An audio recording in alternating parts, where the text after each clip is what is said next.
Hi everyone, আশা করি সবাই ভালো আছেন এবং আমিও ভালো আছি আলহামদুলিল্লাহ। চলে আসলাম ঈদের একটা ব্লগ নিয়ে। আমি জানি আমি অনেক বেশি লেট, বাট কিছু করার নেই। আমি ঈদে অনেক বেশি অলস। ওই দিন যাচ্ছিলাম আমি আমার বোনের বাসায়, বেশিক্ষণ থাকতে পারিনি। বোনের ছেলে মেয়েদের সাথে একটু এনজয় করেছি, দেন ফ্রেন্ডের বাসায় চলে গিয়েছিলাম। আর ও কান্না করছিল কারণ আমি ওকে সালামি দিয়েছিলাম, ও ফেলে দিয়েছিলাম, বকা দিচ্ছিলাম ওকে। কেন সালামি ফেলে দেয় কেউ? সালামি কেন ফেলেছো বলো, বলো ওঠো। তারপর বের হয়ে পড়ি আমার ফ্রেন্ডের বাসায় যাওয়ার জন্য। আমি ওকে প্রমিস করেছিলাম আমি ওর বাসায় যাব, সেই জন্যই আমাকে যেতে হয়েছিল।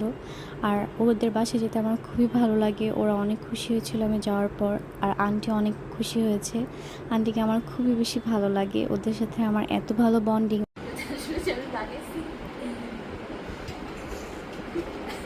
মানে তুই কমপ্লিট করবি না এটা?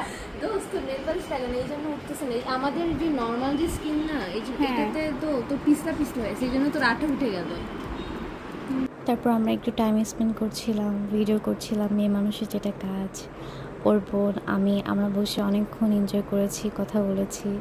আর ওর ছোটো বোনটার পিছনে এত বেশি লাগে, আমি অলওয়েজ ওকে বাসায় গেলে ওর ছোটো বোনটাকে সাপোর্ট করি, কারণ ও ওকে অনেক বিরক্ত করে। এত বড় হয়ে গেছে কিন্তু ও ওর ছোটো বোনকে প্রচণ্ড জ্বালায়।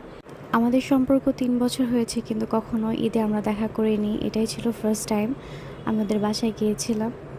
তো হ্যাঁ, অনেক সুন্দর সুন্দর সময় কাটাই, ভালো লাগে অনেক। তারপর আমরা বের হয়ে পড়ি বাসার উদ্দেশ্যে। আবার দেখা হবে নেক্সট ভিডিওতে। টিল দেন, আল্লাহ হাফেজ।